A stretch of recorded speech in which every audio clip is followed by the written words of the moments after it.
Hey, j'espère que tu vas bien. C'est quoi cette intro de merde?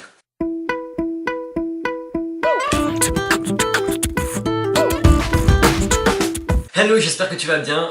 Aujourd'hui, en fait, on se retrouve pour une petite vidéo sur le bac. Le bac, en fait, le bac, c'est quoi? Donc le bac, c'est pas le compositeur, c'est simplement le baccalauréat. Donc c'est con, c'est comme ça, mais si tu n'y es pas encore passé, ben, tu vas y passer. Tu vas te faire frire. Donc en gros, le bac, tu vois, ben, pour ceux qui savent pas ce que c'est, mais vraiment, si tu sais pas ce que c'est que vraiment, t'es dans une grotte. Donc en gros, simplement, le bac, c'est une épreuve que tu as à la fin de ta scolarité. Donc en général, ben, t'as 18 ans à peu près quand tu le passes. Tu le passes en fait en classe de terminale si tu as suivi un cursus lycée. Donc bref, et en gros, ben, tu vois, ben, là, moi, actuellement, je suis en classe de première.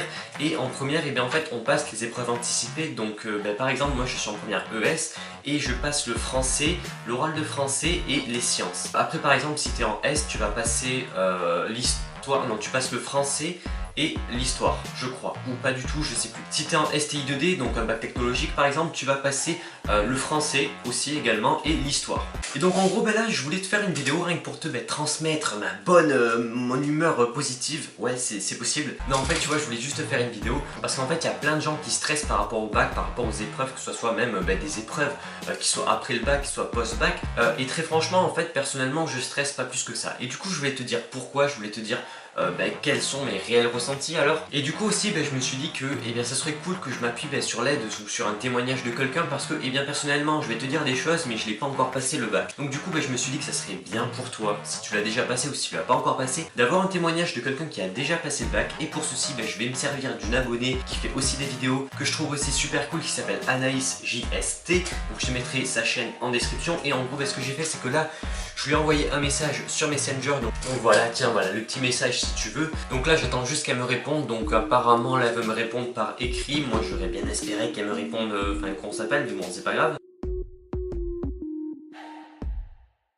Attends, je suis en train de faire une vidéo genre super pas putaclic sur le bac.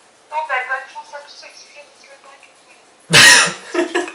Donc pour ma part, là on est actuellement le 1er mai. Là nous les premières épreuves elles se passent le 14 ou le 15 juin. Ça va être l'écrit de français la première épreuve. Et très sincèrement je stresse pas du tout parce que bon déjà certes parce qu'en fait on a passé un bac blanc de français et c'est vrai que je l'ai assez bien réussi. Mais c'est aussi parce que très sincèrement j'ai compris que ce soit bac, que ce soit devoir commun, que ce soit brevet des collèges, que ce soit tout ce que tu veux en fait, c'est rien qu'une grosse évaluation au final. C'est l'évaluation de la fin de l'année. C'est tout simplement ça. Sauf que là on te dit que c'est le bac, que c'est super important, mais en vrai pas du tout. C'est juste un papier en gros qui va te donner l'autorisation, tu vois, genre de pouvoir faire des études supérieures. Ça déjà faut se le dire, parce que dans tous les cas ce que tu peux faire avec un bac aujourd'hui c'est niet, c'est zéro. Donc en gros le bac au final c'est juste une grosse évaluation qui va te permettre de dire ok bon ça y est, t'as plus ou moins géré tes 15 ans de scolarité. Au final c'est juste ça. Et du coup c'est pour ça franchement en le voyant comme ça je stresse pas du tout parce que je me dis que au final bon voilà quoi, c'est juste un gros test et puis voilà, tu le loupes, tu l'as, voilà. Forcément c'est mieux de l'avoir et très franchement si tu l'as pas, tu vas pas rater ta vie pour autant quoi, c'est bon, il y a des choses qui s'appellent les rattrapages, enfin voilà, donc t'inquiète pas, au final ne pas avoir le bac c'est pas non plus la fin du monde. Certes il faut l'avoir, c'est bien, mais après c'est pas pour autant tu vois qu'il va falloir te suicider, c'est ça que je veux dire. Et donc du coup en fait ce que je te conseille tu vois tout simplement c'est simplement de réviser tu vois petit à petit. Franchement quand on te dit ouais je vais réviser genre petit à petit tout au long de l'année tu vois, et puis après comme ça je serai bien prêt pour le bac, c'est faux. C'est faux en fait, tu sais toi-même qu'au final tu vas réviser la dernière semaine. Donc au final ça sert à rien de te fixer des objectifs de malade. Mais très franchement commencer à réviser un mois avant la date du bac, je pense que ça peut être une bonne option parce qu'au moins ça te laisse le temps à ton cerveau tu vois d'assimiler les choses petit à petit. Tandis que si tu te prends une semaine à l'avance en fait il y a une chance sur deux pour que ta mémoire rapide ne soit pas assez performante et du coup en gros que tu oublies une information sur deux. Mais c'est quand même possible, je pense que vraiment que c'est possible, mais je te le déconseille. Et du coup quand tu vas passer le bac, donc vraiment les épreuves finales en terminale, quand tu auras beaucoup plus de choses à apprendre, je te conseille vraiment de t'y prendre un mois à l'avance parce que comme ça va permettre à ton cerveau de vraiment tu vois poser les choses, de mettre tout ce qu'il faut dans la bonne case et pas tu vois à la fin se mélanger entre l'histoire géo, les sciences, enfin je sais pas quoi. Enfin bref, tout ça pour te dire que personnellement je ne stresse pas du tout. Bon après tu vois j'ai quand même commencé à réviser etc, mais très franchement après c'est pas vraiment le truc qui me fait peur quoi. Du coup j'ai vu que Anaïs en fait, que Anaïs JST nous avait répondu, donc je vais te lire tout ça. Donc tiens, regarde le gros message qu'elle a envoyé. Donc je vais te le dire, donc coucou, pas de soucis. Donc en gros bah, c'est coucou, pas de soucis entre guillemets, bah, pas de soucis pour faire le témoignage, t'as compris? Ok. Alors en vrai toute l'année je n'ai pas stressé pour le bac. Je me disais que de toute façon j'allais l'avoir sans travailler comme une folle. En fait je me suis focus sur ma matière qui avait le plus gros coef 12. Donc oui, en fait ce qu'il faut savoir c'est que Anaïs, oh putain là j'ai lâché des putains de postillons, là c'était Star Wars version 12 quoi. En fait ce qu'il faut savoir c'est que Anaïs en fait genre elle c'est bifocused quoi. En bon vieux français c'est bico-focused quoi si tu veux, reste focus.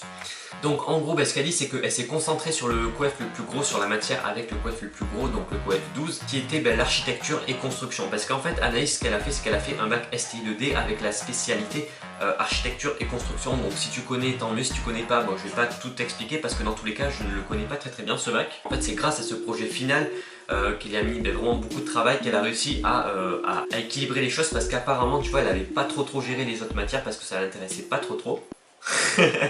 Et en gros voilà, donc là je te disais typiquement l'exemple des gens.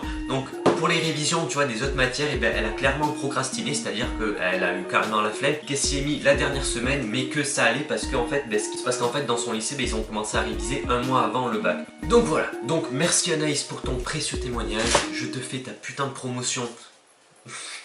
Je te fais ta petite promotion dans la description, donc tu peux aller voir la chaîne d'Anaïs si ça te plaît, ou je crois qu'il va y avoir une petite fiche juste ici. Donc en gros voilà, donc c'était juste pour te dire que franchement stresse pas pour le bac, ça sert à rien, le bac c'est juste une grosse évaluation. Si tu veux je te ferai un petit débriefing en vidéo quand je l'aurai passé, donc c'est à dire après le 3 juillet, soit après l'oral, donc je sais pas, début juillet en gros tu auras le débrief. Sur ce, eh bien j'espère que tu as aimé la vidéo. Le message, le gros message de cette vidéo c'est juste ne stresse pas pour le bac.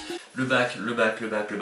En fait là tu vois je me rends compte que je suis un peu ridicule et qu'il y aura énormément de choses à couper au montage, mais c'est pas grave. Et donc du coup, et bien sur ce, je vais te souhaiter une très bonne fin de journée, une très bonne journée, une très bonne nuit. N'hésite pas à liker la vidéo, à t'abonner si ce n'est pas déjà fait, et puis sur ce, ciao. Et puis évidemment pour le bac, n'hésite pas à prendre des petites collations, c'est vraiment mon petit conseil. Voilà, c'est un énorme placement de produit, franchement c'est de la merde, c'est super méga sucré, c'est dégueulasse.